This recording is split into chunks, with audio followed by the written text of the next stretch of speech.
Hi, everyone. Great to see you. Welcome along. Cheers for the prayer, Boydie. Pray for the tech guys.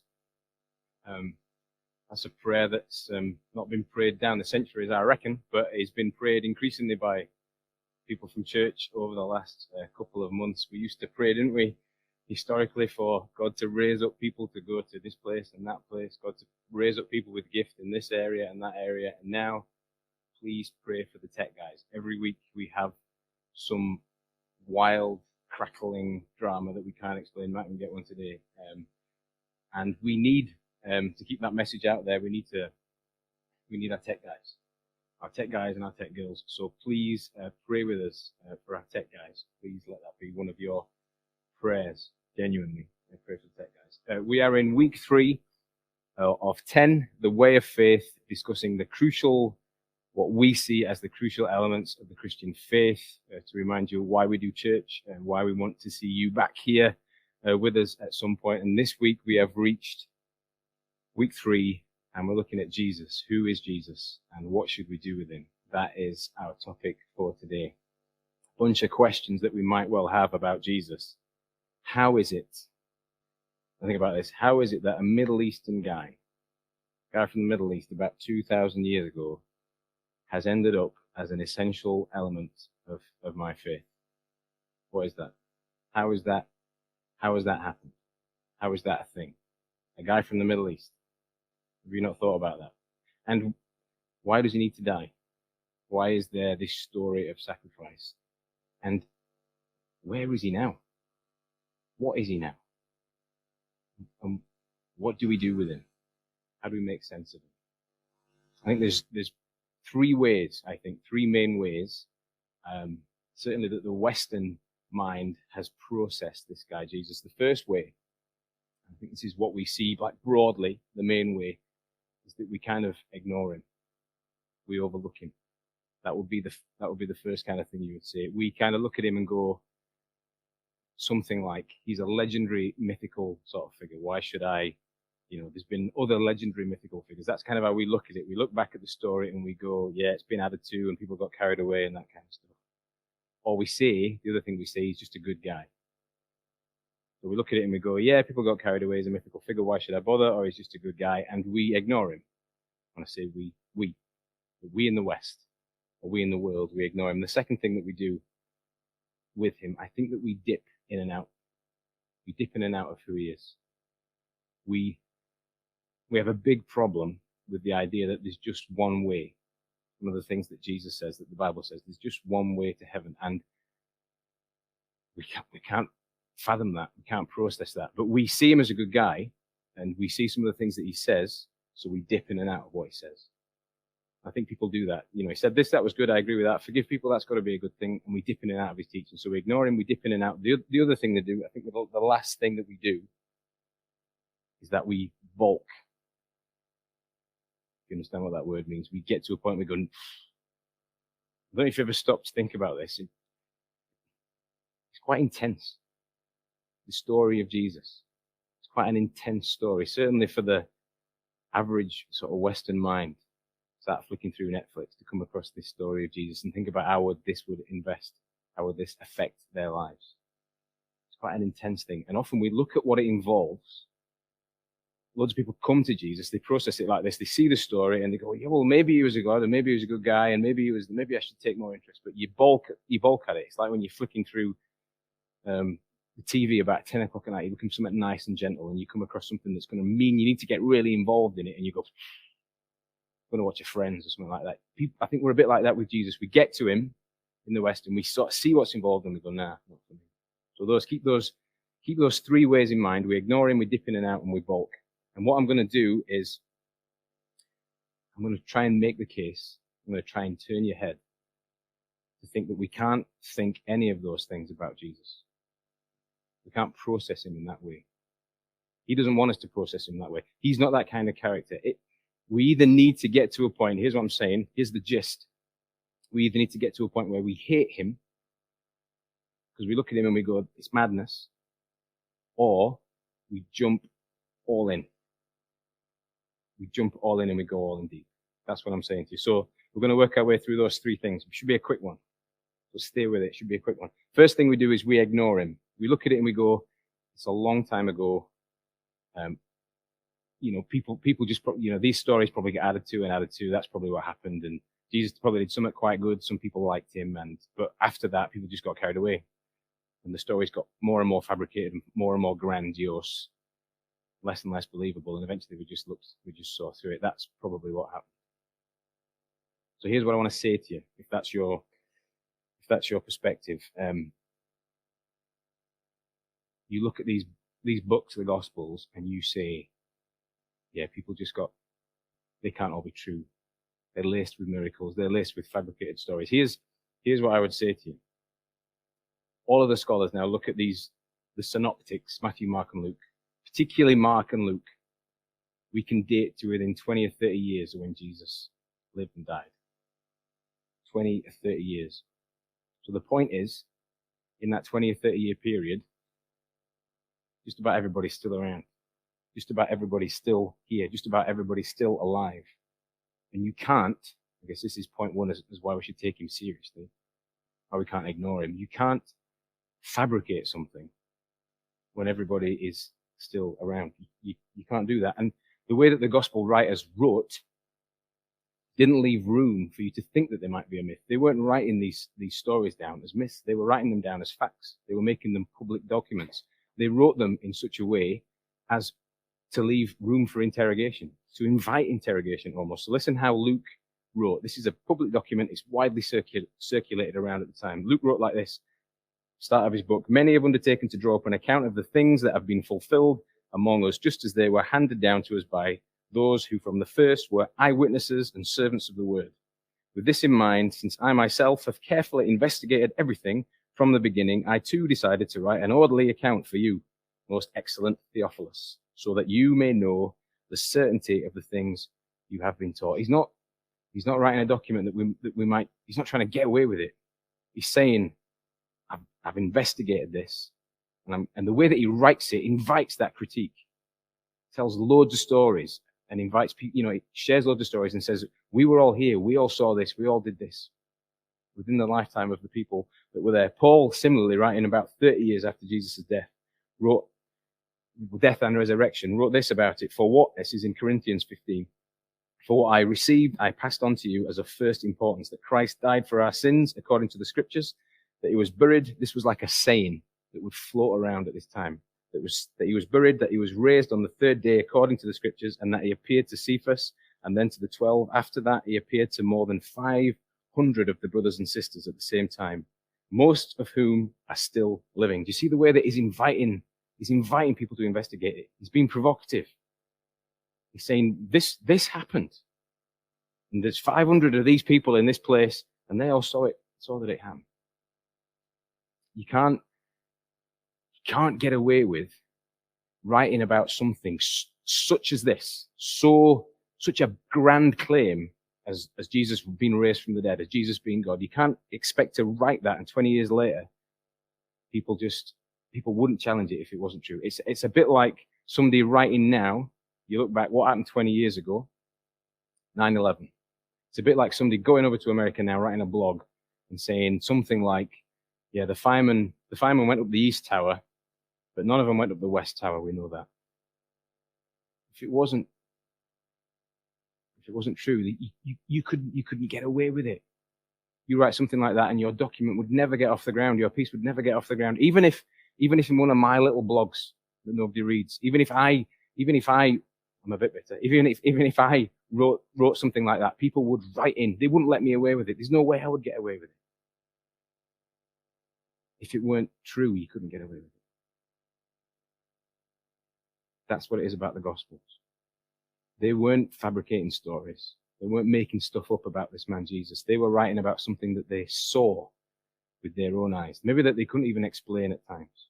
Something amazing. Some guy going around healing people and you couldn't explain it. Some guy going around providing food miraculously and people couldn't explain it. Some guy calming storms. Some guy raising the dead. To the extent that thousands and thousands of people just followed him around to see what he had to say. You can't ignore that. Second thing that we do is we say, and loads of people say this, and they're really happy with this, he's just a good man. He's a really good man, maybe even a great man, but he's a good man. And I'm going to look at him as a good man, and I'm going to glean some information from him as a good man. Tim Keller makes a point about people that think like this. He says, you've either got to assess Jesus as the most evil man that's ever lived, just pure evil or mad, or he's God. You can't hold him as a good man. You can't hold him in the bracket of a good man. You can't look at him like that even for a second. Because thousands of people have gone to their death on the back of what he said. Thousands of people have changed their whole lives on the back of what he said. Thousands of people have dropped everything to do what he did. Thousands of people followed him to be crucified. He's either the most evil guy ever, the most deluded evil guy ever, or he's God. You can't just look at him as being good. Here's the thing about self-identifying as God, to use a modern term. It's pretty tricky to get any traction when you declare yourself a deity. It's quite a tough thing to get away with. And we see throughout history people that have sort of set off down that path. Was it Mr. Koresh went down that path? I think that's his name. I might have got that slightly wrong. Different Caesars throughout the generations have sort of claimed to be God. Even now in the world, you can look around and find somebody that's claimed to be God. And yet, at some point in history, we either see them to be mad or deluded or evil as their supporters dissipate. But not with Jesus. We don't look at him and say he was mad. And we don't look and see his supporters dissipating. Even thousands of years later, we see them growing. Think about this. Under mass persecution, huge persecution, outrageous persecution at the hands of the Romans, AD 70 after the fire. Church is hammered, and yet people in their thousands cling to this story that this man was more than just a man, that he was God. People in their thousands. Think about this. The Jewish nation, the first people to adopt Christianity, Jesus' first followers, where the churches were all established, as the Jews spread about in the diaspora. The Jewish nation turning in having grown up with this idea that God is somebody whose name you can't even say. God is somebody you can't even see, or you'll just burst into flames. Having this sort of reverence for God, having all this, and yet coming to a point where they will follow a man. Think about that. Think lastly about this, and I think most compellingly about this. Trying to prove that you're a God. Who knows you the best in the world? Who knows me the best in the world? The people that have got to live with me. You want to find out what I'm really like? Don't ask other people at church. Don't even ask my friends. Ask the people that have got to see me at home. And you know that yourself. Think about Jesus. Think about these 12 apostles, these 12 guys that went around with him, that lived with him for 3 years and struggled like mad with the concept that he might be God. And yet, after his death, they were prepared to go to their death, certain that he was a God. This is Jesus' claim. He's God, not just a good guy. And this is the rub, I think, for us. He's either God or he's mad. He's either God or he's the most evil thing that we've ever come across in the world. And if he's God, if you get to that point, then you can't just dabble around with him. You've got to dive all in. If he's God and he came to earth, you've got to hang on every single word that he said. If he's God and he came to earth, you've got to investigate it for all it's worth. Everything matters. Everything counts. Everything's a game changer for you. But you can't ignore it. That's the first point. Whatever you do with him, you can't ignore him. Second thing, you can't dip in and out. You can't dip in and out. And we do dip in and out. And we love to dip in and out, don't we? Right across the board, from Christians going to church all their lives to people picking up wisdom, we dip in and out. We look at what he says and we go, I really like that. That's really helpful. I find that really intriguing about Jesus. I'm going to adopt that as part of my way of doing things. And we do this a little bit because we're so uncomfortable these days with the idea of an exclusive claim over the way to God. Jesus comes and he says, I'm the way, truth, and the life. Nobody can come to the Father except through me. There's no other way to get to God. And you look at it now, maybe through Western eyes, and you go, really? How's that work? How have we got this story of this Middle Eastern guy? How have I got this story of this Middle Eastern guy from 2,000 years ago who somehow is essential to me getting to know the big guy in heaven? How is that even a thing? Why is there this weird sacrifice story? Surely God will overlook me not quite getting the Jesus thing. Surely he'll be willing and gracious and loving enough to see me and go, yeah, I'm going to overlook the fact that you can't figure out this guy from the Middle East who's critical. Why is he essential? Why does he matter? Why do we need him? Why do preachers like me talk about him as a bridge or a way to get there? Old Testament's really helpful. It's a long book, and everybody gets stuck at Leviticus, but it's incredibly helpful storyline. Even if you just read an overview of it, even if you try and skim through it, even if you try and see what everybody's saying, it's hugely important, hugely significant. One of the things that it tells us is that God wants to dwell with man. Desperate to dwell. It's what it's about, right at the start. God created man and wants to walk with him. And one of the things that we see right throughout the narrative is just how hard that is. Just proves impossible for the humans right throughout the whole story. Just proves too difficult. And two reasons, I think, there's probably more reasons, but here's two reasons that I would identify. First one, we just get so entangled with the humans get so entangled with what's around them. Use that expression, sin, that's probably what we'd say, but they look around and they just go for the world in a way that contaminates them, makes them not holy, and means that they get so entangled with the world in a wrong way. It means they can't be around God. So they might want it here in their heads, but physically they just kind of can't do it. And the other way that God's people show us that they missed the mark with God is that they wanted it. They got to a point where they could do it physically. They could obey the law. They could kind of do that. But in doing that, they ended up corrupting their own hearts. They ended up getting proud and cocky and arrogant. The Bible is full of that sort of language for these people. Then you see that sort of pattern working out. People just being unable to walk with God, either getting stuck in the sin, or thinking they were getting it right, and then ending up missing it in their hearts. And I think we could look around. I reckon you could look around and go, yeah, man, life is a lot like that. The world is a lot like that. I look around and I feel like this is such a real story for me. I feel like this is the story. We get so easily, if there is a God up there, we get so easily immersed in the world and we sort of contaminate ourselves and mess it up so we can't even dare look up at him for what we're doing. But then even when we do get it right and we think we're doing good things, we get so cocky and so arrogant that we miss him anyway. We lose sight of him. Those two things, I would say, is where we're at in the world, massively speaking. We just can't see God. We can't walk with him. We can't get near him. Our heads have gotten too big, or we've got too messed up. This is why Jesus is important. Jesus comes. Read the stories in the Gospels. Jesus comes, and he sees the people messed up in sin, like entangled up. Every second person you come across, they're entangled up in sin. And Jesus says to him, I can forgive you and turn you around. And he raises them up, lifts these people up. Equally, Jesus sees people with the big heads.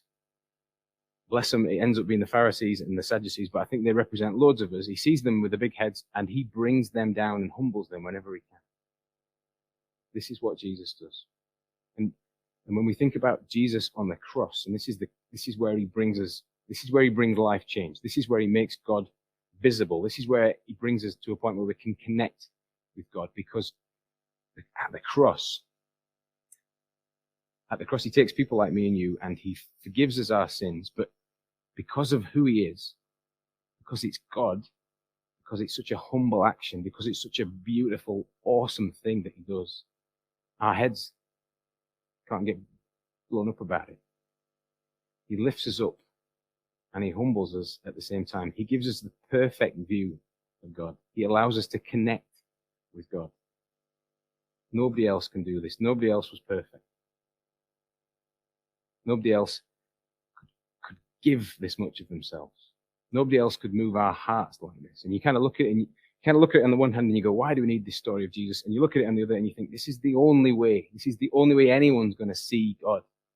Because for thousands of years, they couldn't manage it. They couldn't manage to walk with him. He needed Jesus. He needed Jesus to move his hearts. He needed Jesus to humble us. And at the same time, raise us up and put us in that zone where we can connect and have a relationship with God. And this is the story of salvation, I think, if we cling to that notion, if that's what we believe above everything else, if we hold on to that story of the cross higher than we hold everything else, then we can walk with him. And we don't get too puffed up. And we're not stooping so tangled up in sin. And if we are, we're walking with him and he's changing us as we go. Only Jesus can do that. The last thing we do is we balk. We say, this is too intense. Even if I go all the way down the line with you, even if I get to the point where I think, I think that he's God and I think that he's significant, it's just too intense. It asks too much of me. I reckon we think that a lot about this story. I reckon we balk a lot. I think a lot of people look at it and they're halfway interested or even involved and they go, man, but it's intense, isn't it? Look at the story. There's a guy dying on a cross. There's words like sacrifice and salvation and sanctification, all this stuff. There's the idea of becoming holy. Man, this is an intense story, isn't it? This asks a lot of me. Changes a lot in my life. And we go, read with me a bit of this text. Forgive me, I'm not making a note of the verse. In this story that we've been looking at, Mark 1 to 11, I've said in the last couple of weeks that it's one of those texts that shoots out right across the Bible. It speaks into the whole story, gives us a picture of the whole story, everything that's happening. And in this moment, John the Baptist, I think, gives us a beautiful picture of an eternal reality for human beings, how human beings will feel about Jesus. An eternal picture. John, when he writes in the book of Revelation, gives us another picture. It's a stunner. Have a look at this, Revelation chapter 5. He's speaking of when John sees this stuff, the Apostle John, he's seeing it's a vision, and he's seeing the way the heavens are, I think, that kind of thing. And he sees in this vision this search. So read this, Revelation chapter 5. He sees this desperate search for all the beings in heaven. It lists all these different beings that kind of half blow your mind. Includes angels, which I can just about get my head around. And the angels are all looking for somebody, and the terminology that it uses is they're looking for somebody that can open the scrolls. They're looking for somebody who can who's fit and righteous enough and good enough and perfect enough to unpack these scrolls. I think something like to make sense, to judge this whole world, to make sense of this whole world. Somebody who is fit for that. And it's beautiful and it's poetic. And in this story, they're weeping and they're really sad because they can't find anybody who's fit to do this. This is the search. This is the job of the whole of the heavens, to find somebody who's fit to do this. And then there's a voice that comes out and says, hang on, I found somebody. It's the Lion of Judah, who we know as Jesus. And everybody sees that he's fit. And the story goes, in eternity, present, future, all the angels look and they bow down and they worship forever because he's worth it and he's awesome, and they bow down. And this picture here in Mark's gospel, John the Baptist encounters Jesus, and it's lovely language that he uses. He says, this was his message. Sorry, I can't find the verse, and if you pop the text up, it'd be grand. After me comes not just one. I've always read it as one. After me comes the one. After me comes the one, more powerful than I, the straps of whose sandals I am not worthy to stoop down and untie. After me comes somebody more powerful than I, the straps of whose sandals I am not even worthy to untie. The slaves used to untie the sandals. And John looks at Jesus and says, I am not worthy to come anywhere near you. What does he realize in this moment? The worth of Jesus. He looks at his life and he says, it's clear, just on seeing this guy Jesus, that nothing I do can ever be too much. All of eternity in front of me, no matter what I do, John the Baptist will go to his death quite quickly. Nothing I do will ever be enough for this guy. I'm never going to look at my life and feel like I've done too much. I'm always going to see this man Jesus, and I'm always going to think he's worth it. That's what he shares with us. That's the insight I think he shares with us. I think what we can say is there's going to be a point eternally, is what I would say to you. I would suggest there's going to be a point in eternity future when we look at our lives and we go, nothing was too much. Nothing I could have done would have been too much. He's worth it. The struggles, the difficulty is to forgive whoever it is. The sacrifice to my life, the cost of this Christianity thing, the intensity of this Christianity thing, the way it makes me look different, or whatever it is. This is what he says. And this is the encouragement to us, to you, if you've got faith. It'll be worth it. You won't look back for a second and think, man, I give a bit much there.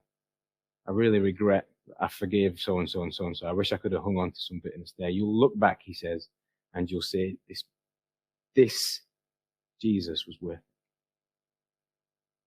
That's the talk. What do? We overlook him, we ignore him, we dip in and out. We balk.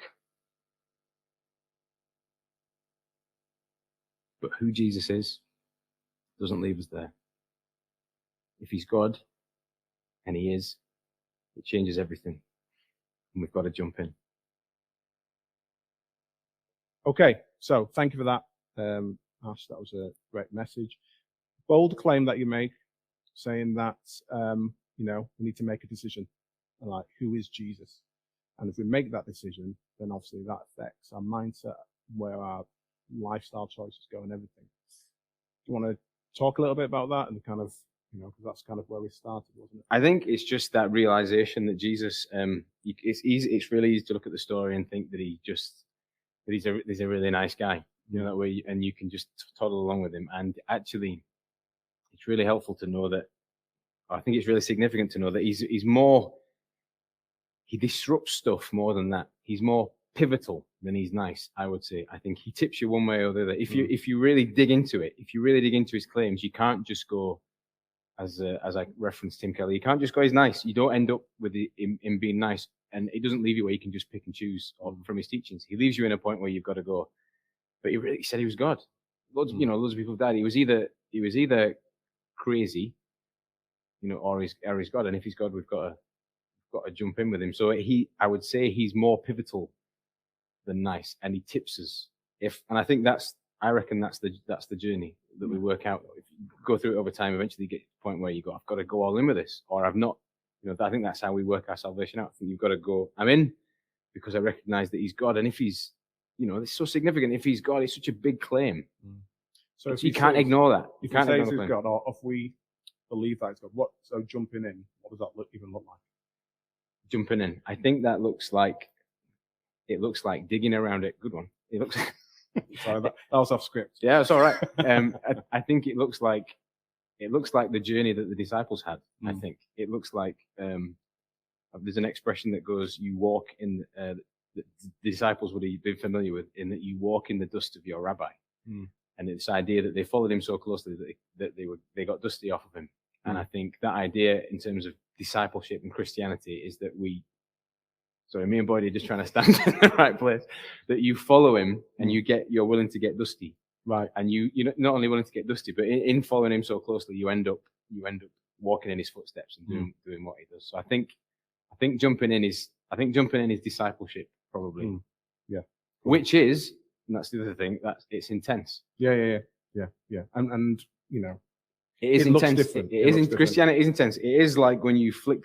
That wasn't an illustration that was planned. I don't know how helpful it actually is, but it is the idea that you're flicking through on a night and you want to find the friends. You want to find something. I'm from the 90s. Something that comfortable, and you end up seeing something that's going to need you to be immersed till about 1 o'clock in the morning. You go, I'm not gonna jump in. I'm gonna have half an hour of this little mini series. In Christianity, I think once you dig around it, you go, oh man, I can't dip with this. If he's really God, if that's what it is, then I'm like, this is amazing. If he's really God, then man, I'm forgiven, and that's amazing. If he's really God, then what Jesus did means I've got actual hope. Yeah, I don't need to be that scared of this or that or the other. I can look to eternity and go, that's me. Mm. So Yeah, it's massively game changing, absolutely. I think. And in terms of so obviously you say that he is God, but what's the proof? You know, obviously we know. What would you say the ultimate proof would be that Jesus is God? Like it wasn't, you know, like some of the people who claim to be messiahs, but they weren't. Like, what is the proof of that? I think you'd say the resurrection. I think you'd go. I think that was the point of the resurrection. I think you look at that and you go, yes, I can't explain that. There's no other way around that moment than for me to say, yes, that he's God. He's different. He's different than everybody else. So I think, I'd go you can't get around the resurrection. And just the last thing, it's more of a statement really, and it's kind of, and this leans into a video that we're going to play. That I find is quite helpful just to round off the talk. But just the thought that Jesus died in his 30s by crucifixion. He had no children. He had no kind of high flying job. He was you look at it quite simply. It was lived kind of like a simple life, but he spoke to people and made a difference within that community. Yeah. But then he is the most, if you look at 2020 now, he's the most controversial, influential person that's ever lived on this earth. You know, we separate our dates by him. People in pop culture, from Kanye West to Madonna, speak about him in different ways. We can't just ignore him, surely. I think we can't. I think he leaves you at a point where you've got to go one Make way a or the decision. other. I think so. Yeah, great. Thank you. Sorry for the hand, by the way. That's the end of our service. Thank you for tuning in. Hopefully we'll see you again next week. But it's been great to be here. Can't wait to see you all again when we're all together and worshiping Jesus together.